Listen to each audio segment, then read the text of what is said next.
무주택자들을 몰락시킨 공시지가 현실화. 무주택자들에게 열렬한 환호를 받으면서 시행된 공시지가 현실화.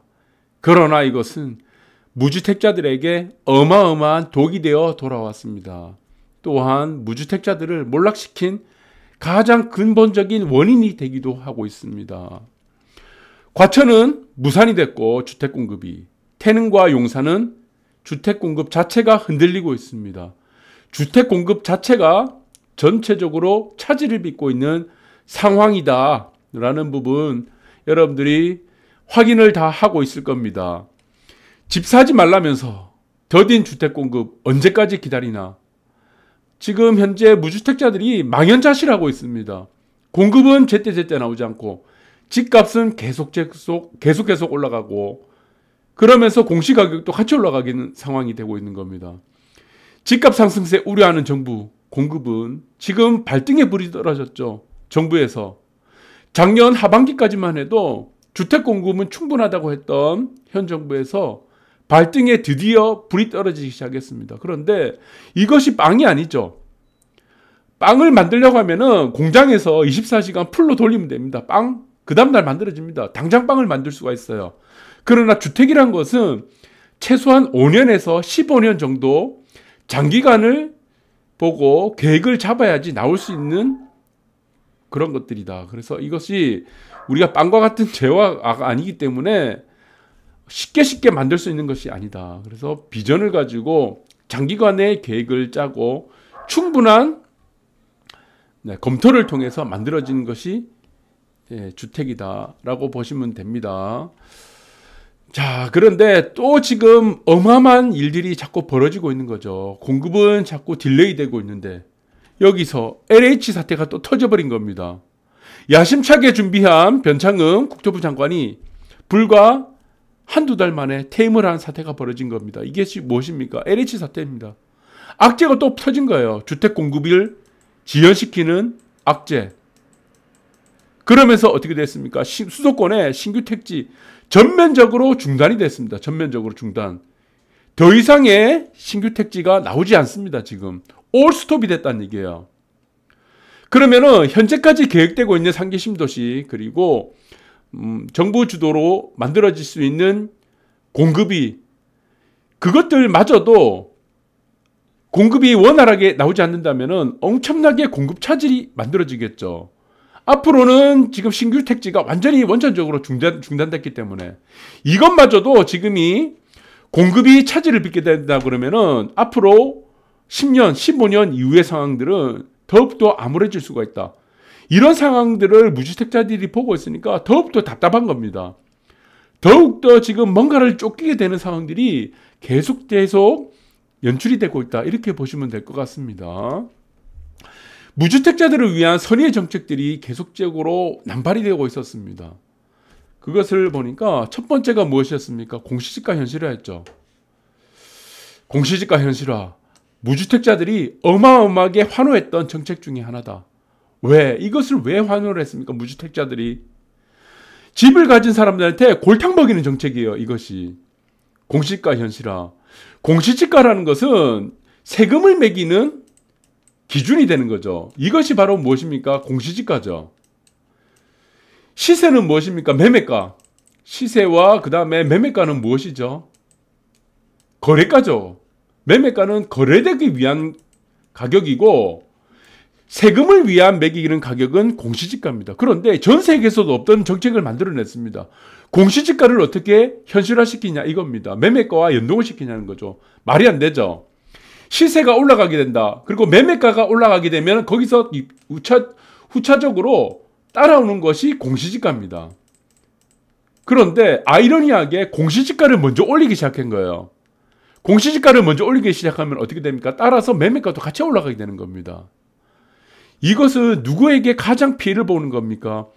앞으로 집을 살 계획이 있는 사람들, 집을 마련을 할 계획이 있는 무주택자들에게 가장 피해가 줬다는 내용이고, 그리고 공시지가 상승으로 인해서 현실화로 인해서 분양가격이 올라가는 거죠. 여기만 분양가격이 올라갑니까 또?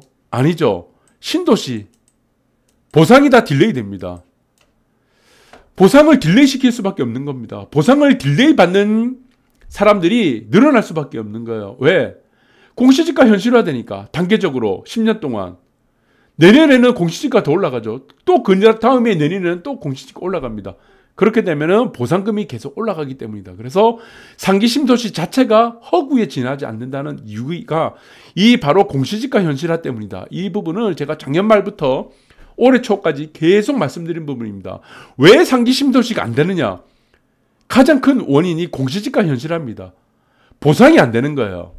보상을 받으려는 투기꾼들은 자꾸 딜레이 시킵니다. 그리고 또 하나 재초안입니다. 재초안. 재건축 너희들 세금 때려야 된다. 많은 무주택자들이 주장했던 내용들과 일맥상통하는 내용이죠. 그런데 재초안을 여기서 세금을 걷으니까 어떤 효과가 나타났습니까? 일반 분양이 줄어드는 겁니다. 일반 분양. 일반 분양을 없애버려죠. 일반 분양을 1분이다. 1분.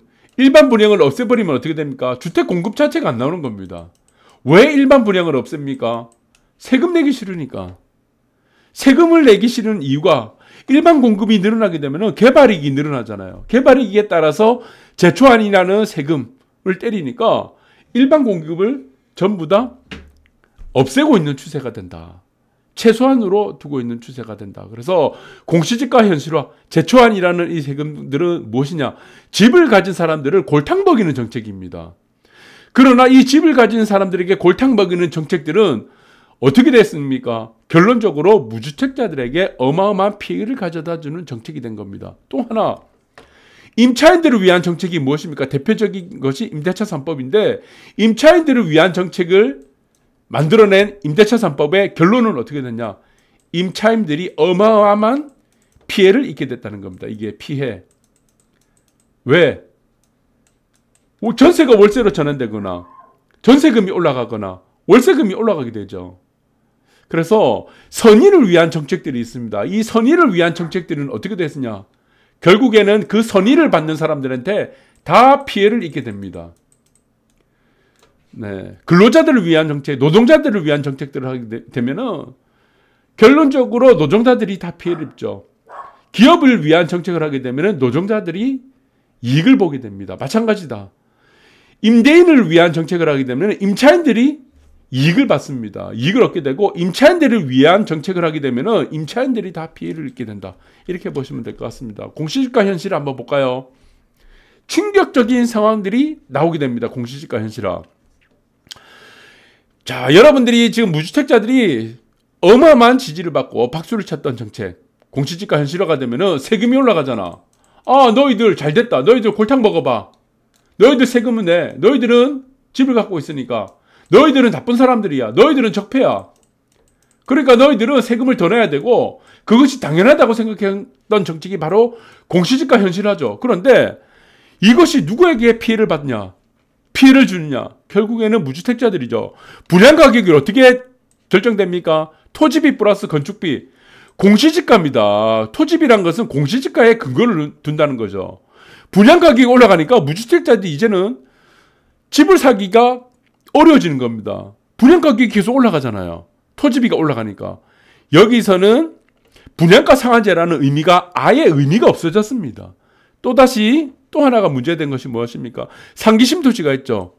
그리고 공공주도 공급이 있습니다. 이 공공주도 공급과 신도시는 보상이죠, 보상.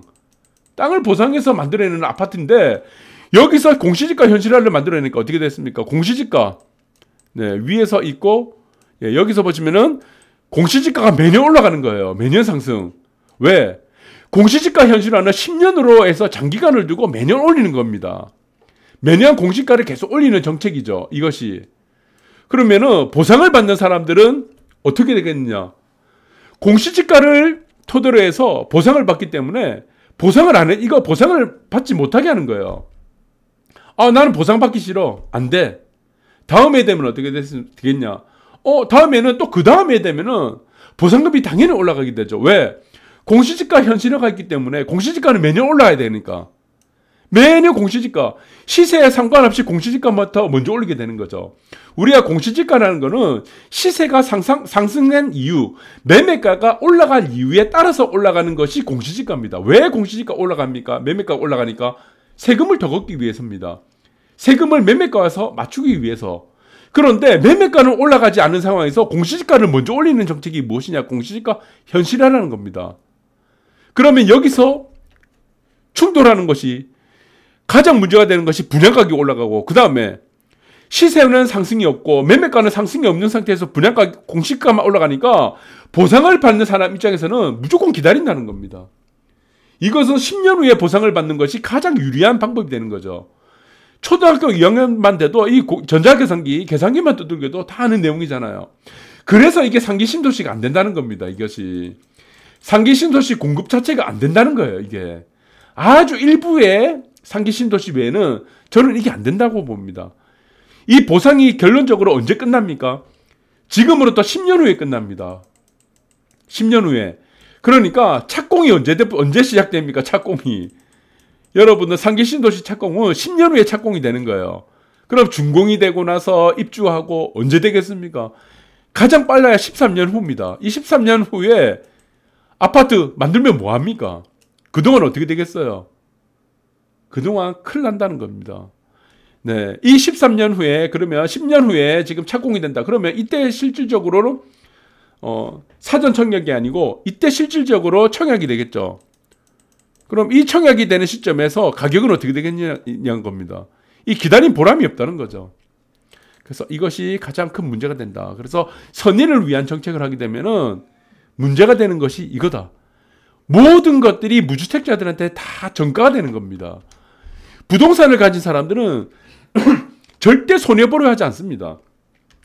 부자들이 마찬가지죠. 부자들도 마찬가지죠. 부자들이 자기들이 손해를 봤으면은 부자들이 됐겠냐는 겁니다. 부자들이 그렇게 간단하지가 않습니다. 부동산을 가진 사람들, 아파트를 가진 사람들이 그렇게 간단하지가 않아요. 매매가 없이 공시지가가 올라갔는데 이 사람들이 가만히 있겠습니까? 매매가를 올리지. 호가 무조건 올립니다. 호가를. 왜? 절대 손해를 보지 않으려고 하지 않으니까. 나는 부동산을 갖고 있고 나는 부자다. 나는 아파트를 갖고 있는 사람들이기 때문에 내 손해를 어떻게 합니까? 반드시 전가를 시킵니다. 이게 전가가 됩니다. 무조건. 공시지가 상승은 어떻게 됩니까? 시세에 무조건 반영을 시키죠. 공시지가 세금을 낸 돈만큼 세금을 플러스 알파를 시켜갖고 그 매매가에다가 호가에다가 반영을 시킵니다. 순서가 바뀌었기 때문에 거래가가 올라간 상태에서 공시지가 올라가야 되는데 공시지가부터 먼저 올라갔어요. 그럼 당연히 어떻게 되겠습니까? 호가부터 올라간다는 거예요. 시세부터 올라가고 매매가가 무조건 올라간다는 효과가 되는 겁니다. 그러면 기다리고 있는 무주택자들이 집을 사려고 하니까 어떻습니까? 계속 올라가는 거야. 계속. 예. 그러면은 처음부터 공시지가 현실화가 되기 전에 샀던 것이 가장 이익이 됐다는 겁니다. 그래서 무주택자들이 이 부분들을 수많은 사람들이 집을 갖고 있지 않은 사람들에게 너는 골탕 먹여봐 라고 박수를 치던 이 정책들이 결국에는 가장 피해를 보는 사람들이 무주택자들이다. 그리고 세금 올리는 거예요. 종부세, 여기서 재산세, 공시지가 현실화를 위해서 종부세, 재산세 다 올라갔죠. 부자들, 그리고 집을 가진 사람들, 아파트 가진 사람들 그렇게 간단합니까? 이 세금 올라간 걸 어떻게 합니까? 세입자한테 다 전가시키지. 이 사람들이 바보가 아니란 얘기죠. 그렇게 간단한 문제가 아닙니다. 여러분들. 세상은요.